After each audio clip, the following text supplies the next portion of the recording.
ഇന്ന് നമ്മൾ ഡിസ്കസ് ചെയ്യാൻ പോകുന്നത് ഡെവലപ്മെൻറ്റ് സൈക്കോളജിയിൽ അല്ലെങ്കിൽ human growth and development psychology എന്ന് പറയുന്ന MSWൻ്റെ സബ്ജക്റ്റ് ഉണ്ടല്ലോ, ഹ്യൂമൻ ഗ്രോത്ത് ആൻഡ് ഡെവലപ്മെൻറ്റ്. അതിൽ ഒരു ചെറിയൊരു പോർഷനാണ് നമ്മൾ എടുക്കുന്നത്, തേർഡ് മൊഡ്യൂളിൽ പ്രീനാറ്റൽ പീരിയഡ് ആൻഡ് ഇൻഫാൻസി. ഈ രണ്ട് കാര്യങ്ങളാണ് നമ്മൾ ഇന്ന് നോക്കുന്നത്. സോ ഫസ്റ്റ് നമ്മൾ നോക്കുന്നത് പ്രീനാറ്റൽ പീരിയഡ്. പ്രീനാറ്റൽ പീരിയഡ് എന്ന് പറഞ്ഞാൽ വളരെ ഇമ്പോർട്ടൻ്റ് ആണ്. അതായത് ഒരു കുട്ടിയുടെ കൺസെപ്ഷൻ തൊട്ട് 9 months ഒരു അമ്മയുടെ വയറ്റിൽ കുട്ടീനെ ക്യാരി ചെയ്യുന്ന 9 months ആണ് പ്രീനാറ്റൽ പീരിയഡ് എന്ന് പറയുന്നത്. സോ ഈ പ്രീനാറ്റൽ പീരിയഡിൽ നമ്മൾ ഇന്ന് ഡിസ്കസ് ചെയ്യാൻ പോകുന്നത് characteristics, stages, importance of prenatal period and hazards. So characteristics നോക്കാം. ഒന്നാമത്തത് വരുന്നത് ഹെറിഡിറ്ററി എൻഡോവ്മെൻറ്റ് ഈസ് ഫിക്സ്ഡ്. അതായത് കുഞ്ഞിന് ബൈ ബർത്ത് കിട്ടുന്ന ഹെറിഡിറ്ററി ആയിട്ടുള്ള എല്ലാ കാര്യങ്ങളും, സ്കിന്നിൻ്റെ കളറായിരിക്കാം, ഹെയറിൻ്റെ കളറായിരിക്കാം, ഇതെന്താണ് ഈ കൺസെപ്ഷൻ പീരീഡിൽ ഫിക്സ്ഡ് ആണ്. പിന്നീട് നമ്മുടെ ലൈഫ് ടൈമിൽ ഇത് ചേഞ്ച് ചെയ്യാൻ പറ്റില്ല. ഇനി നെക്സ്റ്റ് ക്യാരക്ടറിസ്റ്റിക്സ് വരുന്നത് favourable condition in mother's body can foster development, unfavourable condition can stunt their development. അതായത് കുട്ടിയുടെ ഡെവലപ്മെൻറ്റിനെ ഫോസ്റ്റർ ചെയ്യുന്നത് മദറിൻ്റെ favourable conditions like nutritious food, good environment, ഇതെല്ലാം എന്താണ് കുട്ടിയുടെ ഡെവലപ്മെൻറ്റിനെ ഹെൽപ്പ് ചെയ്യും. അതുപോലെ തന്നെ അൺഫേവറബിൾ ആയിട്ടുള്ള കണ്ടീഷൻസ്, ഇപ്പം അൺഹെൽത്തി ആയിട്ടുള്ള എൻവയോൺമെൻറ്റ്, അൺഹെൽത്തി ഫുഡ്, അതുപോലെ തന്നെ സൈക്കോളജിക്കൽ ഇഷ്യൂസ്, ഇതെല്ലാം കുട്ടിയുടെ ഡെവലപ്മെൻറ്റിനെ സ്റ്റണ്ട് ചെയ്ത് നിർത്തും എന്ന് പറഞ്ഞു കഴിഞ്ഞാൽ ഡെവലപ്മെൻറ്റ് ഇല്ലാതാക്കും അല്ലെങ്കിൽ മുരടിച്ചു പോകും എന്നുള്ള അർത്ഥം. ഇനി sex of newly created individual is fixed at the time of conception. എന്തുകൊണ്ട് ഇപ്പം നിങ്ങൾക്ക് ഡൗട്ട് ഉണ്ടാവും, നമുക്കത് കുറേ കാലങ്ങൾ കഴിഞ്ഞ് നമുക്കത് മാറ്റിക്കൂടുന്നു. സെക്സ് എന്ന് പറയുന്നത് നമുക്ക് ബയോളജിക്കലി ലഭിക്കുന്ന ഒരു കാര്യമാണ്. Sex either male or female. നമ്മൾ ജനിക്കുന്ന സമയത്ത് നമുക്ക് കിട്ടുന്ന ആ ഒരു ഐഡൻറ്റിറ്റിയാണ് സെക്സ് എന്ന് പറയുന്നത്. ആൻഡ് ജെൻഡർ എന്ന് പറയുന്നത് നമ്മൾ ഐഡൻറ്റിഫൈ ചെയ്യാണ്, നമ്മൾ ആരാണ് എന്താണെന്ന് ഐഡൻറ്റിഫൈ ചെയ്യുന്ന ആ കാറ്റഗറിയാണ് ജെൻഡർ എന്ന് പറയുന്നത്. Greater growth and development happens during prenatal period. അതായത് നിങ്ങൾ നോക്കുകയാണെങ്കിൽ നമ്മുടെ ലൈഫിൽ ഏറ്റവും കൂടുതൽ ഡെവലപ്മെൻറ്റ് നടക്കുന്ന ഒരു പീരീഡ് എന്ന് പറയുന്നത് പ്രീനാറ്റൽ പീരീഡ് ആണ്. ഇവിടെയാണ് ഏറ്റവും കൂടുതൽ ഗ്രോത്തും ഡെവലപ്മെൻറ്റും നടക്കുന്നത്. നമ്മുടെ നമുക്ക് ഒരു ചെറിയൊരു സെല്ലിൽ നിന്ന് എത്ര ഡെവലപ്മെൻറ്റായി 9 മാസം കൊണ്ട് ഒരു full human body, full organs, ഇത്രയും ഡെവലപ്മെൻറ്റ് നമ്മുടെ ലൈഫിൽ നടക്കുന്ന ഒരു സ്റ്റേജ് നമുക്ക് പിന്നെ ഇല്ല. And next point time of hazards. ഒരുപാട് എന്താണ് ഈ ലൈഫിനെ എൻഡേഞ്ചർ ചെയ്യുന്ന ഒരുപാട് കാര്യങ്ങൾ ഈ ഒരു പീരീഡിൽ, മേ ബി ഇൻ അബോഷൻ അല്ലെങ്കിൽ അങ്ങനെ കുട്ടിയുടെ ലൈഫിനെ തന്നെ ഡേഞ്ചർ ആകുന്ന കുറേ കാര്യങ്ങൾ നടക്കാൻ സാധ്യതയുള്ള പീരീഡും ഈ പറയുന്ന പ്രീനാറ്റൽ പീരീഡ് ആണ്. ഇനി time when significant people from attitude towards newly created individual. മറ്റുള്ളവരുടെ, അതായത് ഏറ്റവും സിഗ്നിഫിക്കൻ്റ് കുട്ടീനെ സംബന്ധിച്ച് ഏറ്റവും സിഗ്നിഫിക്കൻ്റ് ആയിട്ടുള്ള ആൾക്കാരുടെ ആറ്റിറ്റ്യൂഡും വളരെ ഇമ്പോർട്ടൻ്റ് ആണ്. ഇനി നെക്സ്റ്റ് സ്റ്റേജസ് ആണ്. അപ്പോൾ ഫസ്റ്റ് സ്റ്റേജ് എന്ന് പറയുന്നത് maturation, second ovulation, third fertilization, fourth pregnancy. Maturation എന്ന് പറയുന്നത് നമ്മുടെ ക്രോമസോം റെഡ്യൂസ് ചെയ്ത്, സെൽ ഡിവൈഡ് ചെയ്ത് റെഡ്യൂസ് ചെയ്ത് മെച്യൂർ സെക്സ് സെല്ലാകുന്ന ആ ഒരു പ്രോസസ്സാണ് എന്ത് മെച്ചുറേഷൻ എന്ന് പറയുന്നത്. ഓവുലേഷൻ എന്ന് പറയുന്നത് release of mature ovum from ovary possible for fertilization. നമ്മുടെ മെച്യൂർ ഓവത്തിൻ്റെ റിലീസ്, അതായത് ഓവറിയിൽ നിന്ന് ഓവം മെച്യൂർ ആയിട്ട് റിലീസ് ചെയ്യുക, പോസിബിൾ ഫെർട്ടിലൈസേഷന് വേണ്ടിയിട്ട് പോസിബിൾ ആവുന്ന ആ ഒരു മെച്യൂർ ആയിട്ട് റിലീസ് ചെയ്യുന്ന ആ ഒരു പ്രോസസ്സാണ് ഓവുലേഷൻ എന്ന് പറയുന്നത്. ഫെർട്ടിലൈസേഷൻ എന്ന് പറയുന്നത് മെയിലിൻ്റെ സ്പേം ഫാലോപ്പിയൻ ട്യൂബ് വഴി യൂട്രസിൻ്റെ അകത്തിലേക്ക് വന്ന് ഈ പറയുന്ന മെച്യൂർ ആയിട്ടുള്ള ഈ ഓവുമായി കമ്പൈൻ ചെയ്ത് നടക്കുന്ന ഒരു സൈഗോട്ട് ഫോം ചെയ്യുന്ന പ്രോസസ്സാണ് ഫെർട്ടിലൈസേഷൻ എന്ന് പറയുന്നത്. ഇനി പ്രഗ്നൻസി സ്റ്റേജിലേക്ക് വരുമ്പം അത് തന്നെ സബ് ഡിവൈഡ് ചെയ്ത് 3 സ്റ്റേജ് ആയിട്ടാണ് വെച്ചിരിക്കുന്നത്. ഒന്ന് സൈഗോട്ട്, ഫസ്റ്റ് പിന്നെ എംബ്രിയോ, നെക്സ്റ്റ് വരുന്ന ഫീറ്റസ്. അപ്പോൾ സൈഗോട്ട് എന്ന് പറയുന്നത് ആദ്യത്തെ 2 ആഴ്ചയാണ് നമുക്ക് സൈഗോട്ട് വരുന്നത്. ഫസ്റ്റ് 2 weeks, അതായത് നമ്മുടെ നേരത്തെ പറഞ്ഞ പോലെ തന്നെ മെച്യൂർ ആയിട്ടുള്ള സ്പേമും മെച്യൂർഡ് ഓവും ഫെർട്ടിലൈസ് ചെയ്ത് വരുന്ന കമ്പൈൻ ചെയ്ത് വരുന്നതാണ് സൈഗോട്ട്. 0 to 2 week ആണ് ഈ സൈഗോട്ട് വരുന്നത്. ഈ 0 to 2 week എന്താ സംഭവിക്കുന്നതെന്ന് വെച്ച് കഴിഞ്ഞാൽ zygote passes through fallopian tube to യൂട്രസിലേക്ക് സൈഗോട്ട് ഫാലോപ്പിയൻ ട്യൂബ് വഴി പാസ് ചെയ്യാണ്. അങ്ങനെ പാസ് ചെയ്യുന്ന സമയത്ത് പല ടൈപ്പ് സെൽ ഡിവിഷൻ നടക്കുകയാണ്. ആ സെൽ ഡിവിഷൻ നടക്കുന്ന ആ ഒരു ഇതിന്റെ പേരാണ് ബ്ലാസ്റ്റോസിസ്റ്റ്. അങ്ങനെ 10 ദിവസത്തിൽ എന്താണ് ഈ സൈഗോട്ട് യൂട്രസിൽ ഇംപ്ലാന്റ് ചെയ്യും. യൂട്രസിൽ ഇംപ്ലാന്റ് ചെയ്യുന്ന സ്റ്റേജ് തൊട്ട് എന്താണ് അത് എംബ്രിയോ സ്റ്റേജിലേക്ക് പോവാണ്. എംബ്രിയോ സ്റ്റേജ് എന്ന് പറയുമ്പം 2nd week to 3rd month വരെയാണ്. അതായത് ഫസ്റ്റ് ട്രൈമസ്റ്റർ ആണ് എംബ്രിയോ എന്ന് പറയുന്നത്. ഇവിടെ ഏകദേശം ഒരു മിനിയേച്ചർ ഹ്യൂമൻ ബീയിങ്ങിന്റെ ഫോം ഇവരെത്തും. ഓൾമോസ്റ്റ് എല്ലാ ഇന്റേണൽ ആൻഡ് എക്സ്റ്റേണൽ ഓർഗൻസിന്റെ സ്റ്റാർട്ടിംഗ് സ്റ്റേജ് നമുക്ക് ഈ എംബ്രിയോ സ്റ്റേജിൽ കാണാൻ പറ്റും. അതുപോലെ തന്നെ ഹാർട്ട് ബീറ്റ് നമുക്ക് ഐഡന്റിഫൈ ചെയ്യാൻ പറ്റും.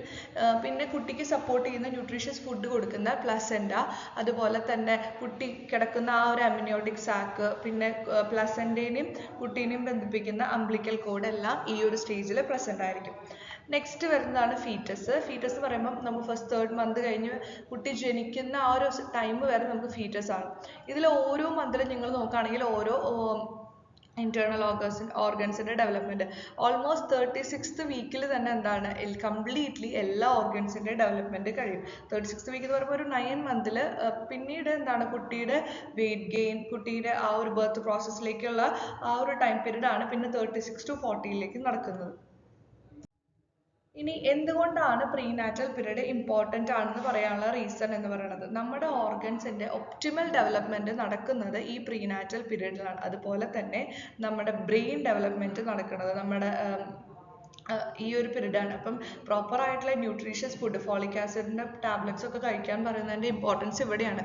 ബ്രെയിൻ ആൻഡ് ന്യൂറൽ ഡെവലപ്മെന്റ് നടക്കുന്ന ടൈമാണ്. അപ്പം ഈ ഒരു കുട്ടിയുടെ ഫ്യൂച്ചറിൽ വരുന്ന കോഗ്നിറ്റീവ് ഫംഗ്ഷൻ, ലേണിംഗ് എബിലിറ്റീസ് എല്ലാതും ഈ ഒരു 9 months ആണ് തീരുമാനിക്കുന്നത്.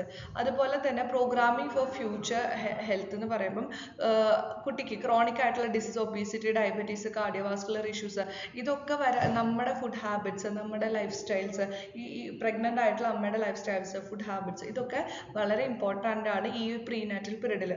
ഇനി കോംപ്ലിക്കേഷൻസ് റെഡ്യൂസ് ചെയ്യാനും ഇത് ഇമ്പോർട്ടൻ്റ് ആണ്. ഇനി നമുക്ക് 2 ടൈപ്സ് ഓഫ് ഹസാർഡ്സ് ആണ് വരുന്നത്. ഒന്ന് physical hazards, 2 psychological hazards. Physical hazards തന്നെ 3 സ്റ്റേജിൽ വരുന്നത്. ഫസ്റ്റ് സ്റ്റേജിൽ സൈഗോട്ട്, സ്റ്റാർവേഷൻ, അമ്മ പ്രോപ്പർ ആയിട്ട് ന്യൂട്രീഷ്യസ് ഫുഡ് വരാതിരിക്കും. Next lack of uterine preparation, അതായത് ഈ ഒരു സൈഗോട്ട് നമ്മൾ നേരത്തെ പറഞ്ഞ പോലെ 0 to 2 weeksലാണ് സൈഗോട്ട് ബ്ലാസ്റ്റോസിസ്റ്റ് ആയിട്ട് മാറി യൂട്ടേറിയൻ വാളിൽ വന്ന് ഡെപ്പോസിറ്റ് ആവുന്നത് അല്ലെങ്കിൽ ഇംപ്ലാന്റ് ആവുന്നത്.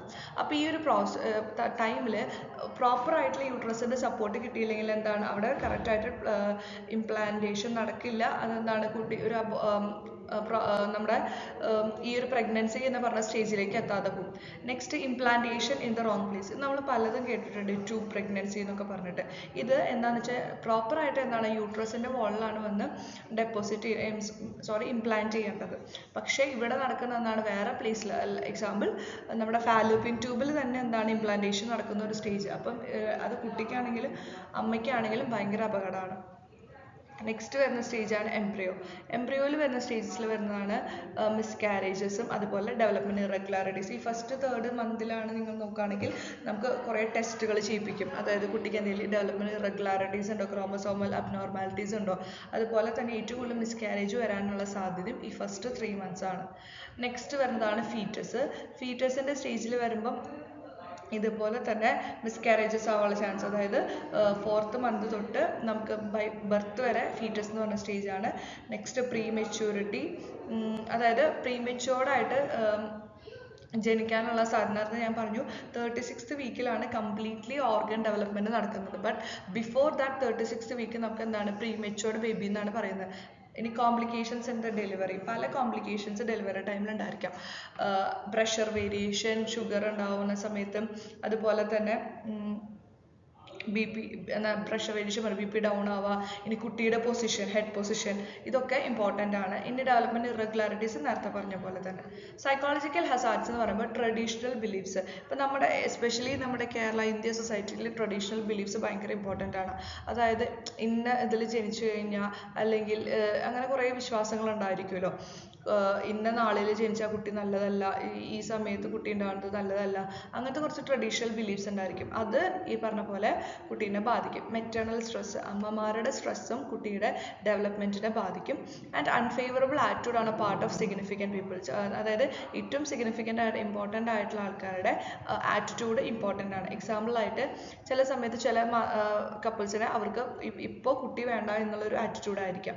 അപ്പോൾ ആ ഒരു ആറ്റിറ്റ്യൂഡ് വരുന്ന സമയത്ത് എന്താണ്, ആ കുട്ടീനോട് ഇഷ്ടമില്ലാതിരിക്കുക, അപ്പം എന്താണ് പ്രോപ്പറായിട്ട് കെയർ ചെയ്യാതിരിക്കുക.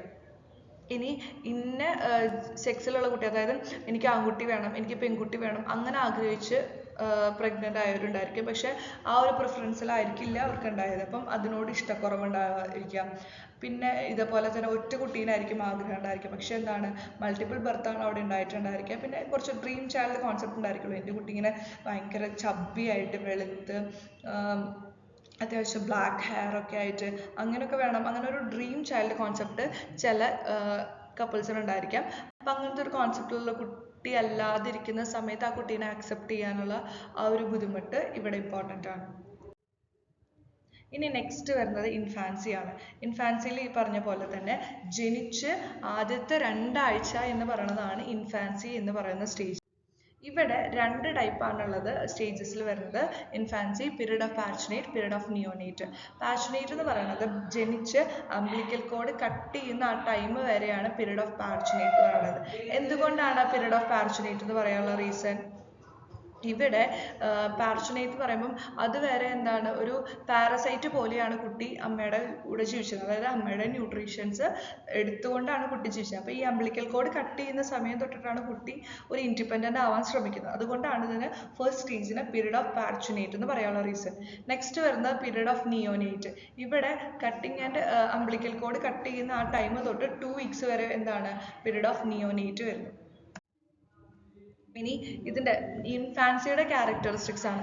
ഏറ്റവും ഷോർട്ടസ്റ്റ് പീരീഡ് ആണ് നമ്മുടെ ഡെവലപ്മെൻറ്റ് ടാസ്കിൽ ഏറ്റവും ഷോർട്ടസ്റ്റ് പീരീഡ് ആണിത്. ഇനി ഒരുപാട് അഡ്ജസ്റ്റ്മെൻറ്റ്, റാഡിക്കൽ അഡ്ജസ്റ്റ്മെൻറ്റ് ഉണ്ടാവുന്നു. അതുപോലെ ഇൻഫാൻസിസ് പ്ലേറ്റൂൺ ഡെവലപ്മെൻറ്റ്, പ്രത്യേകിച്ച് ഡെവലപ്മെൻറ്റ് ഈ സ്റ്റേജിൽ ഉണ്ടാവുന്നില്ല. അതുപോലെ തന്നെ ലേറ്റർ ഡെവലപ്മെൻറ്റ് സ്റ്റാർട്ടിംഗ് ആയിട്ടാണ് വരുന്നത്. Preview of later development. Infancy ഒരു ഹസാർഡസ് പീരീഡ് ആണ്. ഇനി ഇതിൽ വരുന്ന മേജർ എലമെൻറ്റ്സ് ഓഫ് അഡ്ജസ്റ്റ്മെൻറ്റ് എന്ന് പറയുമ്പം ആദ്യം തന്നെ കുട്ടി അമ്നിയോട്ടിക് സാക്കിൽ വളരെ കംഫർട്ടബിൾ ആയിട്ടായിരിക്കും ഇരിക്കുന്നുണ്ടാവുക. അപ്പോൾ ഈ സമയത്ത് എന്താണെന്ന് വെച്ച് കഴിഞ്ഞാൽ പെട്ടെന്ന് നമ്മുടെ ഒരു ടെമ്പറേച്ചറിലേക്ക് വരുമ്പോൾ കുട്ടിക്ക് ഭയങ്കര ഡിസ്കംഫർട്ടായിരിക്കും. അപ്പോൾ ആ ഡിസ്കംഫർട്ടിൽ ആ ടെമ്പറേച്ചറിൽ ചേഞ്ച് ചെയ്യുമ്പം അതാണ് ഒന്നാമത്തെ adjustment. Second, umbilical code cut ചെയ്യുന്ന സമയം തൊട്ട് കുട്ടി തന്നെ ബ്രീത്ത് ചെയ്യാൻ സ്റ്റാർട്ട് ചെയ്യാണ്. കുട്ടീനെ സംബന്ധിച്ച് അത് വലിയൊരു ടാസ്ക്കാണ് തന്നെ ബ്രീത്ത് ചെയ്യുക എന്ന് പറയുന്നത്. അത് വേറെ എന്താണ് അംബ്ലിക്കൽ കോഡ് വഴി ഞാൻ പറഞ്ഞല്ലോ പാരസൈറ്റ് ആയിട്ടാണ് ജീവിച്ചിരുന്നത്. ഇവിടെ ഈ ഒരു അംബ്ലിക്കൽ കോഡ് കട്ട് ചെയ്യുന്നവരെ കുട്ടി തന്നെ ബ്രീത്ത് ചെയ്യുക എന്ന് പറയുന്നതും കുട്ടീനെ സംബന്ധിച്ച് വലിയൊരു അഡ്ജസ്റ്റ്മെൻ്റ് ആണ്. ആൻഡ് നേരത്തെ പറഞ്ഞ പോലെ തന്നെ പാരസൈറ്റ് ആയതുകൊണ്ട് തന്നെ ഓട്ടോമാറ്റിക്കലി കുട്ടിക്ക് ഫുഡ് വന്നുകൊണ്ടിരിക്കും. പക്ഷേ ഇവിടെ കുട്ടി തന്നെ സക്കിങ് ആൻഡ് സാലോയിങ് വഴി കുട്ടിയുടെ ഫുഡായ ബ്രസ്റ്റ് മിൽക്ക് കുട്ടി സക്ക് ചെയ്തെടുക്കണം. അത് കുട്ടിക്ക് സംബന്ധിച്ച് മേജർ ടാസ്ക് ആണ്.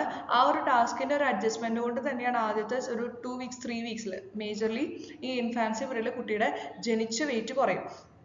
എന്നിട്ട് ഒരു 28 ആകുമ്പോൾ, അതായത് കുട്ടി ജനിച്ചൊരു 28 ആകുമ്പം വീണ്ടും തിരിച്ച് ആ ജനിച്ച വെയിറ്റിലേക്ക് വരും. അതാണ് സക്കിങ് ആൻഡ് സാലോയിങ് എന്ന് പറയുന്നത്. ആൻഡ് എലിമിനേഷൻ, അതുവരെ കുട്ടിക്ക് ഒരു എലിമിനേഷൻ പ്രോസസ്സ് നടന്നിട്ടുണ്ടാവില്ല. First time elimination it's a very complicated task. അതുകൊണ്ട് തന്നെയാണ് ടോയ്ലറ്റ് ട്രെയിനിങ് വളരെ ഇമ്പോർട്ടൻ്റ് ആണ്. കുട്ടിക്ക് ഇൻവോളണ്ടറി ആയിട്ട് ഈ സമയത്ത് മോഷൻ ആണെങ്കിലും യൂറിൻ ആയാലും പോയിക്കൊണ്ടിരിക്കും. ആൻഡ് ഈ എലിമിനേഷൻ സൂൺ ആഫ്റ്റർ ബർത്ത്, അതായത് ആദ്യത്തെ ഒരു 24 മണിക്കൂറിനുള്ളിൽ ഈ ഒരു എലിമിനേഷൻ നടക്കണം എന്നാണ് ഡോക്ടേഴ്സ് പറയുന്നത്. ഇനി ഈ പീരീഡിൻ്റെ ഹസാർഡ്സ് വരുമ്പോഴാണ് 2 ടൈപ്പ്, നേരത്തെ പറഞ്ഞ പോലെ തന്നെ ഫിസിക്കൽ ഹസാർഡ്സും ഉണ്ട്, സൈക്കോളജിക്കൽ ഹസാർഡ്സും ഉണ്ട്. ഫിസിക്കൽ ഹസാർഡ്സ് എന്ന് പറയുമ്പോൾ അൺഫേവറബിൾ പ്രീനാറ്റൽ എൻവയോൺമെൻറ്റ്, അതായത് കുട്ടി ജനിച്ചു വരുന്ന സമയത്തുള്ള അല്ലെങ്കിൽ കുട്ടി ജനിക്കുന്നതിനേക്കാളും മുമ്പുള്ള ഒരു പ്രീനാറ്റൽ എൻവയോൺമെൻറ്റ് അൺഫേവറബിൾ ആണെങ്കിൽ കുട്ടീനെ അത് ഭയങ്കരമായിട്ട് ബാധിക്കും. കോംപ്ലിക്കേറ്റഡ് ബർത്ത്, ഇപ്പോൾ എക്സാമ്പിൾ വാക്കം വെച്ചിട്ടുള്ള ബർത്തൊക്കെ, അതുപോലെ തന്നെ സിസേറിയൻ, കുട്ടിയുടെ പൊസിഷൻ കറക്റ്റ് അല്ലാതെ അങ്ങനെ വരുന്ന കോംപ്ലിക്കേറ്റഡ് ബർത്ത് കുട്ടിയുടെ ബാധിക്കും. Next multiple birth. Multiple birth എന്ന് പറയുമ്പോൾ നമുക്ക് നോർമലി ഒരു യൂട്രസിൽ ഒരു കുട്ടിക്ക് കിടക്കാനുള്ള സ്ഥലം ഉണ്ടാവുള്ളൂ. അവിടെ 2ഉം 3ഉം കുട്ടികൾ. മൾട്ടിപ്പിൾ ബർത്ത് വരുന്ന സമയത്ത് ഇവരുടെ തന്നെ ന്യൂട്രീഷൻസ് ഡിവൈഡ് ചെയ്ത് പോവാണ്.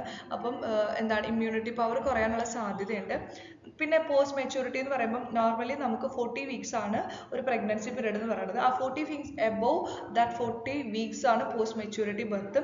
പ്രീ മെച്യൂരിറ്റി നേരത്തെ പറഞ്ഞ പോലെ തന്നെ 36 വീക്കിന് മുമ്പ് ജനിക്കുന്ന ആ ഒരു ഇതാണ് പ്രീ മെച്യൂരിറ്റി. അടുത്തതാണ് ഇൻഫന്റ് മോർട്ടാലിറ്റി, അതായത് ജനിച്ച് 1 വർഷത്തിനുള്ളിലുള്ള മരണത്തിനാണ് നമ്മൾ ഇൻഫന്റ് മോർട്ടാലിറ്റി എന്ന് പറയുന്നത്. ഇതും ഒരു ഹസാർഡായിട്ട് വരുന്നു. സൈക്കോളജിക്കൽ ഹസാർഡ്സ് നേരത്തെ പറഞ്ഞ പോലെ ട്രഡീഷണൽ ബിലീഫ്സ്, അതായത് ഇന്ന നാളിൽ ജനിച്ച കുട്ടി എന്താണ് നമുക്ക് പലതും ഉണ്ടാവുമല്ലോ, അത് വീടിൻ്റെ നാശമാണ്, അല്ലെങ്കിൽ അച്ഛൻ്റെ ദോഷമാണ്, അമ്മയ്ക്ക് ദോഷമാണ്, അച്ചാച്ചൻ്റെ ദോഷമാണ്, അങ്ങനത്തെ കുറച്ച് ട്രഡീഷണൽ ബിലീഫ്സ് ഉണ്ട്. പിന്നെ കുട്ടിയുടെ ഹെൽപ്ലെസ്നെസ്, അതായത് കുട്ടിക്ക് ഒന്നും ഇൻഡിപെൻഡൻ്റ് ആയിട്ട് ചെയ്യാൻ പറ്റുന്നില്ല, അതാണ് helplessness. Individuality of individual infant എന്ന് പറയുമ്പോൾ ഇതേപോലെ തന്നെ ഹെൽപ്ലെസ്നെസ് ആണ്. അപ്പം കുട്ടിക്ക് എന്താണ്, കുട്ടിയുടെ ഒരു ഇൻഡിവിജ്വാലിറ്റി അവിടെ നടക്കുന്നില്ല. ഡെവലപ്മെന്റ് ലാഗ് ഈ 2 വീക്സിൽ പ്രത്യേകിച്ച് ഒരു ഡെവലപ്മെന്റ് നടക്കും. പ്ലേറ്റു ഇൻ ഡെവലപ്മെന്റ്, അത് തന്നെയാണ് റിപ്പീറ്റ് ചെയ്യുന്നത്. ഒരു ഡെവലപ്മെന്റും ഈ സമയത്ത് നടക്കുന്നില്ല. അതുപോലെ ന്യൂ പാരന്റ് ബ്ലൂസ് എന്ന് പറയുമ്പം, അതായത് ആദ്യത്തെ കുട്ടി ഉണ്ടാവുന്ന പാരന്റ്സിനെ സംബന്ധിച്ചാണ് ഈ ന്യൂ പാരന്റ് ബ്ലൂസ്. അവർക്ക് എന്താണ്, കുട്ടീനെ പ്രോപ്പറായിട്ട് എടുക്കാൻ അറിയില്ല, കരയുമ്പോൾ എന്താ ചെയ്യേണ്ടത്, എങ്ങനെ ടേക്ക് കെയർ ചെയ്യണം, ഇതൊന്നും അറിയില്ല. And 8 unfavourable attitude on part of significant people. നേരത്തെ പറഞ്ഞ പോലെ ഒരു ഡ്രീം കോൺസെപ്റ്റ് അല്ലെങ്കിൽ പെർട്ടിക്കുലർ സെക്സിനോട് ഒരു പ്രിഫറൻസ് ഉള്ള പാരൻസ് ആണെങ്കിൽ ഈ ജനിച്ച കുട്ടീനെ ആക്സെപ്റ്റ് ചെയ്യാനുള്ള ബുദ്ധിമുട്ടുണ്ടായിരിക്കും. സോ ഇത്രയാണ് നമുക്ക് പ്രീനാറ്റൽ പീരീഡിലും അതുപോലെ തന്നെ ഇൻഫാൻസി പീരീഡിലും നമ്മൾ ഡിസ്കസ് ചെയ്തിട്ടുള്ളത്. ലേറ്റർ നമുക്ക് ടോപ്പിക്സ് നമുക്ക് വീണ്ടും ഈ യൂട്യൂബ് ചാനലിൽ അപ്ലോഡ് ചെയ്യുന്നതായിരിക്കും. Thank you.